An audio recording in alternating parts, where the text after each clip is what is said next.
First of all, I just want to thank Irina Petrescu, not because everybody does it, but because it seems she is the engine, the main engine of this manifestation. So you have also my thanks. A manifestation that I think is so much interesting. I see people of whose texts I read until now, but I didn't meet them, so I have this opportunity now. Well, I will present you rather a small number of case studies, not so many, just a few of them, and in deep, let's say. But first of all, I want to say a few words in the introduction, and that is that when I started my research on socialist realist architecture, quite a long time ago, I learned that I have to fight two ideas, two cliches. One of them, which were among the architects. One of them, it was related actually to the fact that socialist realism or Romanian socialist realism is something that it doesn't worth researching. It's something that it doesn't worth talking about. The second cliche, it was that it doesn't have anything, but anything with any relation with the previous periods, so with the pre-war architecture. Of course, more than 15 years ago, I was naive and I was at the beginning and I didn't know a lot of things, so therefore I decided to fight these ideas. And in the end, I think it worth. And I think that all what I've researched and what I've written demonstrates, in fact, that socialist realism, it's something that's worth researching, and also it has a lot of connections to the interwar architecture. In the Romanian case, but not only in the Romanian case. Then I want to emphasize some ideas that I think that are somehow main ideas, general context of the presentation. First of all is the idea of the exemplary model, the good and the bad, something that we've discussed but in another key. And I will read it. I'm not really used to read my presentation, but I will try to do it correctly and quickly. But not too quick, not too fast. Imposing the architecture of the socialist realism in the 50s used in its manifestation all the characteristics of the propaganda based, on one hand, on rewarding and promoting positive and politically approved examples of architecture and its creators, of course, and on the other hand, on rejecting, publicly criticizing and even punishing negative and politically unjust examples of architecture and their creators. Actually, it was something that we've already heard today. Another idea is the fact that the socialist realist architecture is more than an architectural project, and it cannot be seen otherwise. Well, it's something that also Anatol Kopp said in the 70s, but in a completely another context.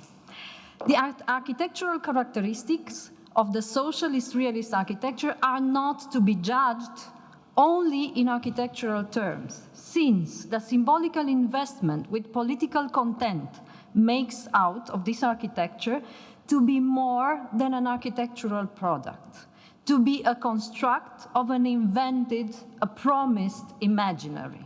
A third and the last idea, related directly to in this case, to the Romanian context, the local professional context, which we also see today a little bit, refers to the idea that the existence of a plurality of architectural directions in terms of aesthetics during the interwar years, and the fragile balance between tradition and modernization constituted the terrain for implementation of the new imposed model of the socialist realism. which actually was the thing that created stripes of connections with the architectural thinking before the Second World War. And now I will begin my story. So, Scânteia House, the unquestioned prototype for the future Romanian architecture. 1952 and Scânteia House. I prefer Scânteia House and not the House of the Spark. I think that, but Scânteia, it's the Spark, the name of the, as you will see, the name of the party newspaper. Iskra. The construction of Scânteia House, as it was the case of its other Eastern European sisters, as the Palace of Culture in Warsaw, was meant to represent a milestone for the socialist reconstruction of national architectural landscape. Its role as a landmark remains confirmed through the connections that it has with the decisive year of 1952, as Ana Maria Zahariade entitles the 1952.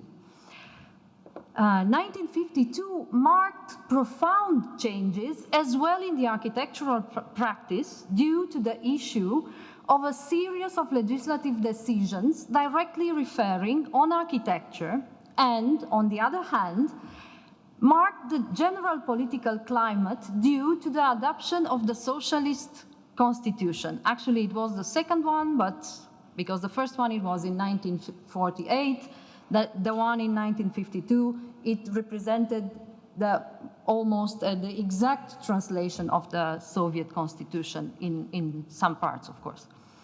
During the same year, the image of the three-dimensional model of Scânteia House, the headquarters of the main publishing house of the party, beneficiated by a largely public display. In fact, the most relevant moment for exposing the three-dimensional model of Scânteia House was the exhibition entitled Architecture in Popular Republic of Romania, which opened in Moscow at the end of the June 1952, and where the main exhibition room had as the central piece the large-scale three-dimensional model of Scânteia House. The exhibition actually put an end to quite a complicated process of conceiving the project for Scânteia House as the main prototype for the socialist realist architecture. Together with other thematic designs, such as industrial construction, cultural buildings, and housing that were exposed in this, here, you see them, here is the Scânteia, of course, statues, projects, and so on and so forth. The moment was presented, and it was presented in one of these articles, the moment was presented as a milestone since publications emphasized, beside the symbolic nature and the particular importance of the project for Scânteia House, the fact that such, and I quote, cultural event of a great importance will offer the possibility for the Romanian architects to learn the opinions and the valuable guidance of the Soviet architects. So it was an event, a celebration event of the implementation, let's say, of this socialist realist architecture, actually. A large series of materials and articles followed in the technical or architectural publications and in the press, debating all the possible aspects related to the building, from technical aspects to installations, structure, and so on and so forth. The architectural prototype, the correct example, and the lesson for the architects, for the Romanian architects. The design of Scânteia House began in spring 1948 as a consequence of the decision for increasing the print run for Scânteia. the main party newspaper.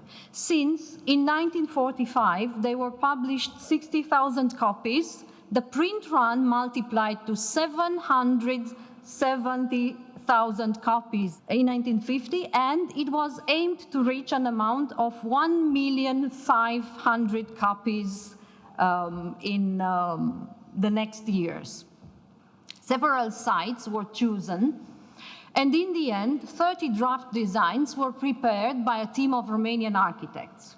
The main architect for the design team was Yon Mincu, with a portfolio of modern architecture during the interwar period, mainly present in the town of Constanța. So he wasn't one of the main architects that designed Bucharest.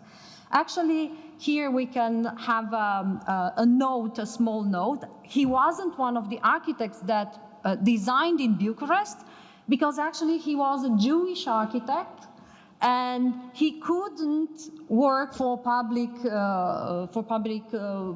institutions in the late interwar period. So he was from Constanța and left there designing only or more housing. And it's worth underlining the fact that the first drafts for Scânteia House displayed rather a familiar image for Bucharest, the monumental scale of the modern classicist official architecture of the early 40s, for which probably the most relevant architect remains Duiliu Marcu. And in the slide you have the images of Ministry of External Affairs, today's building of the government in Victoria Square, for those who knows Bucharest, and the Ministry of Transportation facing the train station, the main train station in Bucharest. In 1949, the solutions chosen by the Romanian architects were harshly criticized by a team of Soviet advisors, considered inconvenient for the dissymmetry, the lack of decoration, and of course for their affiliation to the constructivist, American or fascist architecture. The architects were therefore invited to forget, it was, I quote again, the technical sharp line of the decadent Western art and to adopt the human, I quote again, traditional details of the national art. And this is up. You have some of the drafts, the second draft. I think that these are those who are criticized as being American, and here the final project. As it is well known, the project accepted in the end reiterated the general shape of one of the 7 Soviet sisters, while in terms of decoration, the architects announced through an article in 1951, signed by the leader of the architects team, that the architects searched inspiration in the ancient architecture of the Romanian people. Well, it was unusual to, I translated especially the Romanian people, because it wasn't generally used like these references to the tradition. It wasn't the people, popular. So it was also a change in terms. However, without identifying the specific resources that they used. In fact, later texts and descriptions revealed the sources of inspiration, such as the religious monuments of Curtea de Argeș, Cozia, or Horezu. Or such a practice was one of a long tradition for the Romanian architects, beginning with late 19th century and until the interwar period. Something about this we have seen in Radu Sponta presentation today. The entire rhetoric of the national style, Neo-Romanian architecture, in its initial phase, so late 19th century, beginning of the 20th century, was based on the theory of the prevalence of the religious architecture and its seminal role in the formation of the new national style, identifying in such respect iconic medieval churches, such as the one that I've already indicated. A following article in 1952 focused on the use of the traditional heritage for the design of Scânteia House project. Details in depth the particular monuments and the elements extracted for the new project. The reaffirmed interest in traditional architecture raised together also previous practice in the field of research of traditional monuments. Here is a picture that was presented in Architectura review with a visit of one of the greatest architects, interwar architects, who practiced neo-Romanian architecture, and who was explaining the historical architecture of Mogoșoaia. Actually, one of the examples that was generally used as source for the architecture of the beginning of the 20th century. And also, we see that of the 50s. And beside the thematic texts and articles on medieval monuments, the practice of printing catalogs with the surveys of such monuments was resumed. Between 1952 and 1954, the publishing house of the Ministry of Construction was edited 2 more issues of the catalogue entitled Documents of Romanian Architecture, specifically mentioning in the introduction that the materials were meant to, and I quote, give an answer for the urgent need for documentation useful for the finding of the most proper national form that should be contained in the new architecture of the socialist times. End of quote. Neither this idea was new, and the first and single issue of such a catalogue was in fact initiated in 1906 with the occasion of the National Exhibition in Bucharest, a moment which is considered seminal in the historiography for the adoption of the national or neo-Romanian architecture, neo-Romanian style, designated to represent further on the official administrative buildings. Due to financial difficulties, that issue of the survey collection was printed only in 1923. With the occasion of further construction on the site of Scânteia House complex, again, the critical texts commenting the projects are illustrative today for revealing the process of reloading the entire set of decorative resources, which in fact were considered relevant for the Romanian architects before the Second World War.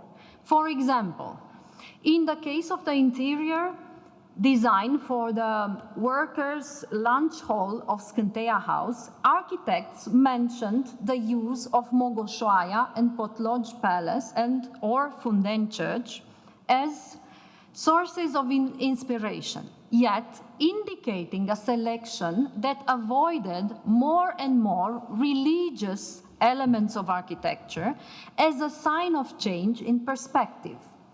Packed with the self-criticism, the articles were underlying as well the incorrect use of Byzantine or Palladian features, and beside that, the positive addition, they were emphasizing the positive addition of new sources such as Russian classicism together with socialist symbols. In fact, this was not the only change in perspective over the use of the traditional resources and over the architecture. For architecture was not anymore the sophisticated work of an educated professional corps. Decrypting the mysteries of creating architecture was in everybody's interest. Through the specific mechanisms of propaganda, of socialist realist architecture, in this case, was pretended to be an instrument for all. So there were a lot of articles printed in the media and newspapers where actually the workers were explaining how the sources, how the architectural sources were used in the new architecture. So they knew as good as the architects to explain it. In fact, Scânteia House became the prototype, and after that, with different other occasions, also projects that were larger than architectural projects, as it was the network of buildings, cultural buildings related to the 7th Youth Festival that took place in Bucharest in '53. There were built a lot of socialist, realist building using the same elements, same traditional elements. Then one should discuss also about the dimension related to the surroundings, to the changes of the surroundings. Because changing, transforming, and constructing Scânteia House did not mean only to relaunch the transformation of the city, but also to wipe other symbols that existed there. It was the site that was chosen, it was in the north of the Bucharest, and actually on the particular place of the National Park where since 1936 it took place the exhibition, a very important exhibition for Bucharest, a month for Bucharest, it was called in translation, which actually was a pretext for the municipality to present, to open a network of investment all along the city. And and of course, little by little, year by year, with different festivals that came together with the construction of Scânteia in a propaganda with propaganda mechanism, such as Scânteia Festival. All the surroundings were changed and new pavilions were added, and all the memory of the dictatorial regime of Carol II was completely wiped. Then we've talked about the great models, the good models, and we should talk also about the bad, the criticized examples. As it happened in Russia in Moscow 20 years ago, before with Zholtovsky and his his response for the socialist realism, also Romanian architects failed in trying to fit Palladian architecture to sell Palladian architecture for the political dissidents, which was not something accepted, and which is probably easier to understand: the rejection of Palladian architecture, the rejection of fascist architecture, the rejection of modern architecture. What is much more difficult to understand was the rejection that the political dissident had against the traditional features that architects used. And in fact, architects, when they were put in front of the idea of national form and socialist content, they were trying to reload actually also practices that were present in the 40s, at the beginning of the 40s. And here is a small example, a series of projects created by the Direction of Construction in the Ministry of Construction that was preparing a series of standard design regarding geographical characteristics that should have been implemented after the war. Actually, architects in the 50s, and I will finish immediately, tried to do the same, and it can be reflected in a in the series of projects for the train stations that were made between 51 and 57. These were examples that were generally rejected as not being quite socialist realist, without further explanations.